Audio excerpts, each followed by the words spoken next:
Hello and welcome to my talk on food and mood. My name is Lynn Jocelyn. I am a functional medicine physician assistant and a certified food and spirit practitioner. I bring together my experience of years of working with patients as a physician assistant in integrative and conventional settings, along with my advanced training in functional medicine and food and spirit modality together to support the elevation and optimize health. My mission is to empower people to optimize health through a functional medicine and colorful approach so that you can embody your birthright of vitality, connection, and joy so that you can wake up every day to do what lights you up and to live your life on purpose. So today we're going to have a conversation about food and mood and how to eat for joy. My medical disclaimer, this is educational purposes only, does not constitute a specific patient-practitioner relationship, and I always encourage you to, before making any lifestyle changes or changing any supplements or pharmaceutical medications, to talk to your personal practitioner. And I hope you enjoy the rest of the talk. Let's talk about mood. What is the definition of mood? Mood is a temporary state of mind or feeling, inducing or suggestive of a particular feeling state of mind. So we use the word mood a lot. Good mood, bad mood, how's your mood? For our purposes today, we're going to think about it as that temporary state of mind or feeling. And I like this definition because it talks about temporary. What that means is you have agency and you have the ability to change your mood. You can shift it up. And we're going to talk about some ways you can shift it specifically in foods that you choose. So mood is influenced by many things. Here's just a few. Mood is influenced by our environment, our socioeconomic stressors, our life experiences, genetics, stress, and what we're going to talk about today is nutrition. Can't talk about mood without talking about the gut microbiome. The gut microbiome is the microbes, bacteria, and other organisms that live at the lining of our intestinal lining. And this is really important. I'm sure you've heard all sorts of things about gut microbiome. And what we're finding is its significant links to our health. And the reason is there's a simple metaphor you can think about. You can think about your gut microbiome, the bacteria and microbes that inhabit it, as your body's employees. Are those employees efficient, showing up to work on time, supporting other employees in doing their job, keeping their head down and doing the work at hand? Or are they the bad employees? Are the people that are skipping shifts, that are not showing up, that are only doing just enough to get by and not supporting the other employees of the system? And so the question is, do you have the good guys or the bad guys? Maybe it's a mix of both. And what we feed our gut employees, our microbes, determines which one grow. So if we're feeding our gut microbiome lots of healthy, nourishing, phytonutrient-rich foods, the good bacteria, the good employees are going to populate. And if we're feeding them the processed foods, fried foods, eating out a lot, sodas, high sugary foods, those employees will populate. So why is this important when we're talking about brain and mood? There is something called the gut-brain axis, and the employees or the microbes that we have in our gut lining determine this communication with our brain. They have a very strong influence. The vagus nerve is one of the biggest nerves we have connecting our gut and our brain. And it's constantly communicating from gut to brain to gut to brain to gut to brain. And it's influenced by all of these things you see in the picture here.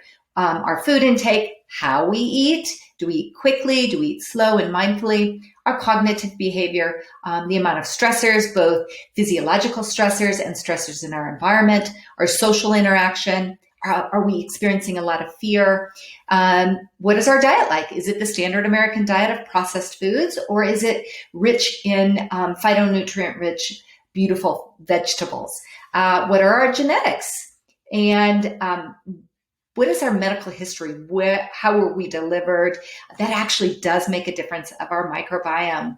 And what environment are we living in? What sort of toxins are we breathing? Are we working in an environment with lots of fumes that's affecting our gut microbiome?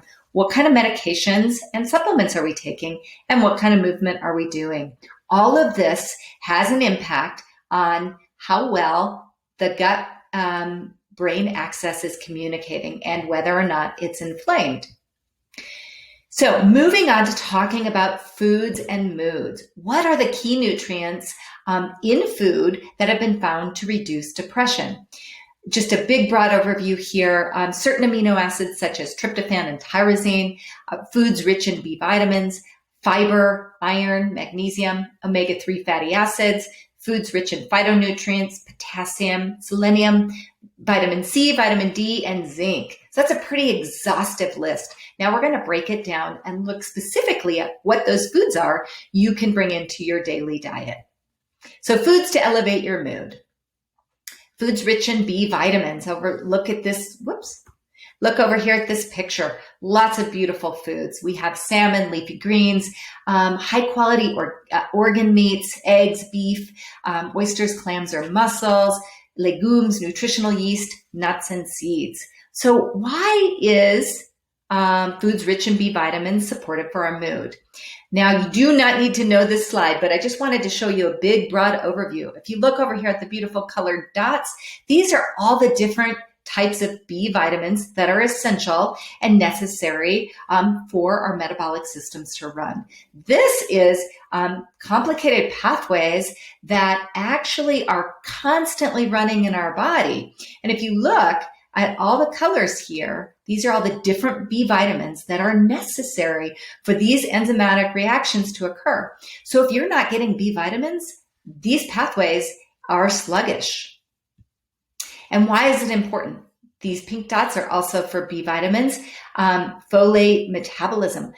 Folate is a B vitamin, and how we bring it in, process it in our body, matters because for our mood, specifically because serotonin, which is our happiness hormone, melatonin supports sleep, dopamine is the feel-good neurotransmitter.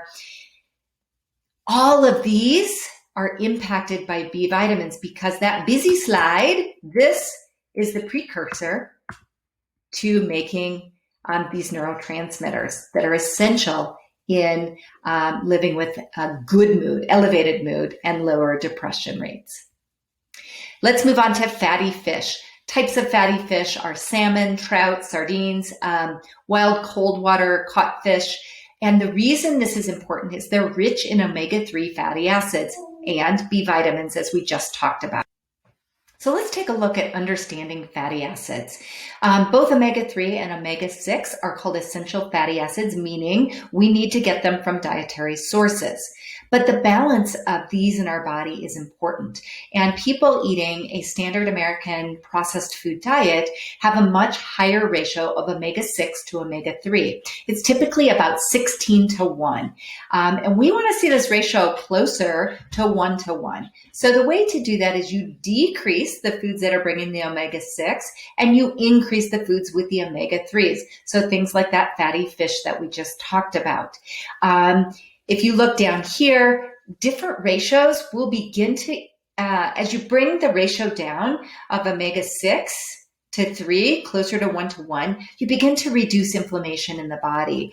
And it has been shown to benefit rheumatoid arthritis, decrease the proliferation of certain types of cancer, and have beneficial effects with asthma and cardiovascular disease. So it's a really important thing to work on, and bringing more fatty fish, cold water fish into our diet will support this.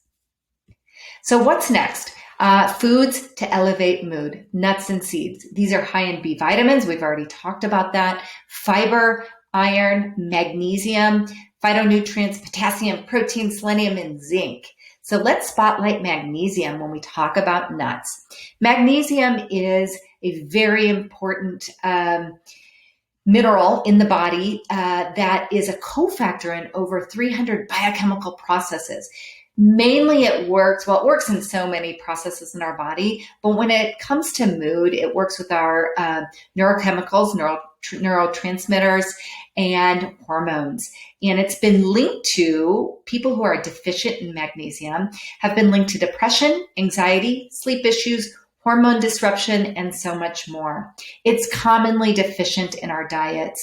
And so oftentimes people need to supplement with some magnesium, mainly because our soils, because they're over farmed, are depleted of natural magnesium. So the foods that normally have more magnesium have lesser quantities.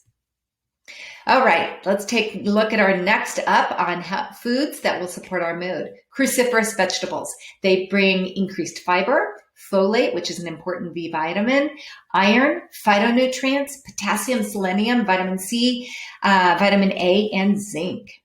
And what is it specifically about cruciferous vegetables that can be of benefit for our mood? I want to spotlight sulforaphane. This is a natural chemical, phytochemical, found in all cruciferous vegetables. It has fantastic antioxidizing properties, and it's involved in multiple enzymatic reactions. So it's also used as a cofactor to make our biochemical processes run more efficiently. It's also a naturally occurring NRF2 pathway activator, which is essential in decreasing inflammation. It increases our antioxidant genes that help our DNA from getting damaged. Phytonutrients is an important part of all the foods I've talked about so far. Phytonutrients are the really small micronutrients that are found in all the different colored foods that we eat. And these also are really important in all our biochemical processes. So a great way to make sure you're getting your necessary phytonutrients every day is to eat something from every color of the rainbow every single day. Fermented foods. These are naturally occurring probiotics. They improve the gut bacteria, so they improve that gut-brain axis that we already talked about. You can find them in kimchi, yogurt, kefir, and sauerkraut, and other type foods. So again, this is important because in this article, it talked about gut microbiota plays a role in brain function and mood regulation. And here's why. This is that pathway that we talked about, the gut-brain axis, and our vagal nerve is talking. And depending on what employees we have running our gut, tells us how much inflammation or efficiency that communication will be. The next food group I want to talk about with food and mood is berries. Berries are phytonutrient rich. They're rich in a specific phytonutrient called flavonoids, which is a very good antioxidant. Berries will improve our cognition and decrease inflammation. Flavonoids and mood. We think that flavonoids bind to the GABA receptor in the brain. The GABA receptor is anti-anxiety provoking and anti-convulsive. And it actually, this is pretty cool. Flavones bind to the benzodiazepine site that is on the GABA receptor. Benzodiazepines are the type of medications, pharmaceuticals, that we use to decrease anxiety. So increasing flavonoids in the body can act as a natural benzodiazepine to decrease anxiety. So a big recap here: berries, fermented foods, cruciferous vegetables, fatty cold water fish, nuts and seeds, and foods rich in magnesium. All are important ways that we can naturally elevate our mood.